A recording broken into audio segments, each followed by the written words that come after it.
Hey everybody, welcome. Sophia Parola here with the Garden State Film Festival, and I have the pleasure of interviewing Anton Jøsef. He has made the short film Break Any Spell. Beautiful film. I love this story. It's very creative and different. So thank you for taking the time to talk to us about it today. Oh, thank you. It's an honor to be here and to be part of the festival. Absolutely. Anton, before I hit you with a bunch of questions, can you tell everybody who's watching a little bit about yourself and the many titles you had in your film? Yeah, sure. I'm most commonly an advertising director. I've sort of been doing that for the past 10 years. Yeah, so I've been sort of, especially before COVID, kind of bouncing around all over the place. And so that's where my kind of experience with directing comes from. So I've had the fortune of that. And yeah, Break Any Spell happens to be my first narrative short, like virtually the first thing beyond a minute and 30 seconds, if that makes sense. Wow, that's amazing. First narrative film, and it clearly is like gaining a lot of traction. I see multiple festivals you got accepted into, including the Garden State Film Festival, for obvious reasons. So congratulations Oh, thank you. on having a Thank you so successful much. first debut. That's amazing. So you were the director, one of the writers, and the editor of this film. Yeah, exactly. I think the biggest thing I learned from this film is never edit your film. And I'm more than happy to get into that if you want. But yeah, I would really encourage other filmmakers to just let somebody else do it. Mm. It's unnecessary um, burden that you can really drive yourself crazy Sure. ultimately editing your own film and not having that really important objective opinion or Uh-huh. yeah, objective opinion. That's what I'm looking I that makes sense, yeah, because as the for. writer, I'm sure, and as directing it, there's so many snippets you want to keep Yeah. and get it exactly the way you see it, so it must be difficult to edit that. Oh yeah, yeah. You're just too attached to the material, Right. especially when you're a co-writer as well. You're right. I mean, that just adds a whole different layer to the process. And there's so many amazing editors out there. Hopefully, it was at least understandable or digestible. I guess the Oh, story, at least. Hopefully, it's passable as an it is edit. it is more I'll than never do it passable. It again. is an amazing film. I want to ask you more about it, get back to that. But before we do, can you tell everybody a little bit about Break Any Spell? Yeah, sure. So Break Any Spell is sort of, I guess you could classify it as this drama slash a bit of comedy with fantasy as well, apparently. Like I say, I can talk about that more detail, but some people classify it as a fantasy. And it's really centered around mental health as well. Okay. And it ultimately is the story about a young teenage girl named April who uses live action role playing, otherwise known as LARPing, to cope and even escape from the reality that her mother is suffering from early onset Alzheimer's. And so it's at its heart, it's a mother-daughter story, and where April's fantasy world collides with her real world. Hmm. Beautifully put. The story itself was like so creative, and I was drawn in. And then as you watch it, it's actually heartbreaking, but in a beautiful way. I think you told the story very creatively and beautifully. How did you and Lisi Purr? I don't know if I'm saying her name right. Oh, Um, everyone says it that way. It's Lizzie Purr, but yeah. Lizzie Purr. So tell me your Yeah. inspiration with Lizzie and writing Break Any Spell. Yeah, I think it was a twofold process. One, selfishly, I've just always been obsessed with LARPing. I love odd, strange subcultures.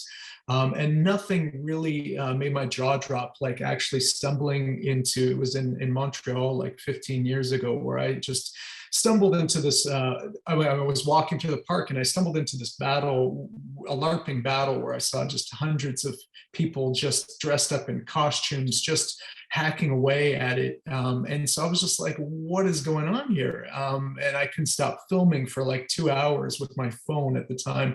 And I did some research about it, learned more about the community, eventually became friends with a lot of LARP chapters, as they're called. And so, and even submitted it for a music video idea a long time ago that was rejected. But in that case, it's just always been, kind of tucked away in my mind, imagination. And then the second important influence that me and Lizzie had for this story was ultimately that our mother was a support worker for 20 years.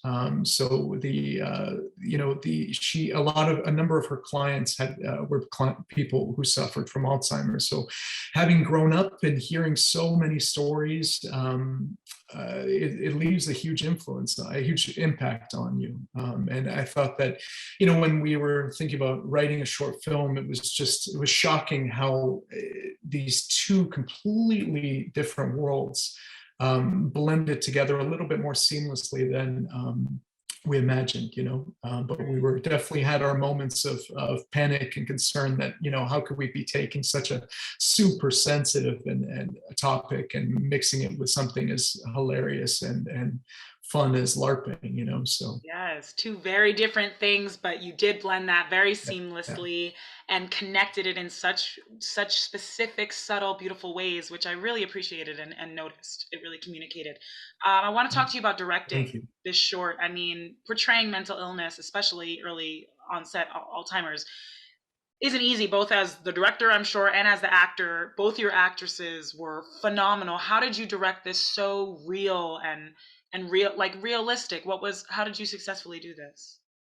Yeah, that's a really good question. I mean, that especially comes down to ultimately, yeah, that scene and, yeah, depicting mental illness. How do you do it? I mean, it takes a lot of research, and unfortunately, I could say unfortunately, but fortunately for the film, a lot of my friends have family and loved ones who are suffering from this, so I could draw upon real life scenarios and just kind of ask, hey, what are some of the quirks and what are some of the pivotal signs of Alzheimer's, right? As early onset is even more rare. So that was a huge part of it, was just doing the research properly, and but also thankfully, believe it or not, the main actor in this, Catherine Mcgregor, who plays the mother, she actually, I don't want to divulge too much, but she has personal experience, and that wasn't even apparent to me in the auditions. Surprise! Like, I mean, it was unbelievable, like how the performance what she gave was so compelling, but she didn't reveal that till maybe the shoot day that she has family who has been afflicted by this. So I think that for me, ultimately, it was just really so much luck to be able to land such experienced and up and coming talent like Rachel and sorry, Catherine. I'm just confusing their names with their Right, lots of story amazing characters. cast and cast actors in this film. But Catherine Yeah. and Rachel, I mean, shout out to you both. Catherine, you were so real. It was so heartbreaking, and their chemistry together is just beautiful and believable. Did you guys have a lot of rehearsals or like chemistry reads? How did you like perfectly match mother and daughter in this? Oh yeah, that's a great question as well. Like I think a lot of it was, because it's a short film. I sort of wish we would have done more rehearsal, to be honest. Like I mean, in retrospect, it's hilarious that we didn't do more. Maybe through the wardrobe, they had a chance to meet, but I think because they are such professionals, especially Catherine, who has been on stage, a very successful stage performer for like 20 years before she got into actually acting. So for her, it was just kind of more or less flipping the switch. It was shocking. Like, she would turn on this devastating, heartbreaking performance, tragic, and then boom, she would be dancing and jiving and just like in a heartbeat. Whereas like for Rachel, she really, one of her first really lead performances with that type of emotional investment. For her, she was really, I think that it was not so easy for her to turn it off. She really went to such a vulnerable place. And I think that, so it was two totally different ways of working, that nothing is right or wrong, but thank God that they really believed. And, a lot of times it was just sort of written on the page as well. Like it came natural because Rachel her mother has this very similar relationship with her, she commented. I remember she mentioned that at one point. So it's sort of the way that they kind of had witty drives at each other a little bit was something that she would, her relationship is so strong with her mother, and I'm sure that had a huge influence on how she projected her character. Right. Yeah. Wow. I mean, yeah, you didn't need any more rehearsals. Whatever you guys did was it blew me away, and it's two extremely talented actresses and the whole cast as an ensemble. Really great job to you guys. I want to talk Thank to you you. about the filming process. How long did it take? It was beautifully shot, so props to you and the lighting and cinematographer, all amazing. How long did it take to film? Oh, thank you. This is okay. Ultimately, it was 5 days, believe it or not. We had the luxury of stretching it out, but we overshot so much stuff that just was not. This was just me and my inexperience with short films. With advertising, it takes sometimes you get 5 shots in a day, so we just like threw everything into this. But there's so much material that didn't even make it into the film. Like even an ending Wow. was taken away from it. So I would say we shot way too much. If I knew that was the final edit, it wouldn't need that much time. That's for sure. Wow. Yeah. Well, I mean, it's amazing that you mentioned that because so much of everything in life, but especially filmmaking is a learning Right. process and you learn for the next Exactly. film. What did you Yeah. learn? What can you take away from making Break Any Spell that maybe you can, share right now that'll help you in the next film or help any other filmmakers Yeah. who might want to do what you did? Yeah, there's so much. I could write a book about it, and that's so much why short films are valuable. A lot of people just want to jump into features, and I can't tell you how valuable every experience has been to me. I think ultimately the number one thing I mentioned a little bit earlier was editing. That is something that I would gladly give up to somebody else. I think that would streamline the process and force you to come up with a totally different style of storytelling and music and everything. So I think that's such a necessary component of filmmaking. And it's so ironic we say that because I think the Oscars isn't even presenting like, this year they kind of left out some really key parts, like the editors who aren't even being televised this year. But yeah, you have no story without the editor, really. They are the third pillar of maybe fourth. They're all Absolutely. equally Yep. important. So everyone's equally important. So, but they're so right up there. And so the other things I would learn is short films creating drama. I mean, be careful. I'm speaking to myself here. Is maybe be careful not to bite off more you can chew. It is a short film. There's only at most an A storyline or a B storyline, and I really went for the fences here. I packed in maybe a lot, and so that's why I'm grateful if anyone understands the story. You know what I mean? Because there's just so much going on. There's a year of development into even loading these characters and even their alter egos with backstory. And like, when you get into a short film, all that matters is really that drama that happens between the most essential characters, and most likely there's only one or two. And so I would tell myself again to simplify, and spend more time in the moment with your characters, as Right. opposed to trying to pack in too much of a 3 arc storyline and all this. So Wow. yeah. Well, I mean, Anton, just hearing you be so humble, and I hope it's possible and stuff like that. I am amazed that you feel this way because the film is amazing. It's simple but powerful, and it is beautifully shot, and it's an amazing story to tell, and it's beautifully done. So I just want to tell you, you and everyone involved did an amazing job. You made an amazing film. I know, like, who am I to say, but I've seen a lot of No, the I mean films, that and means the world coming from wow. you. You watched so many films, and I believe you're an actor yourself as well, I and am. I mean, Oh, you know thank you. movies, right?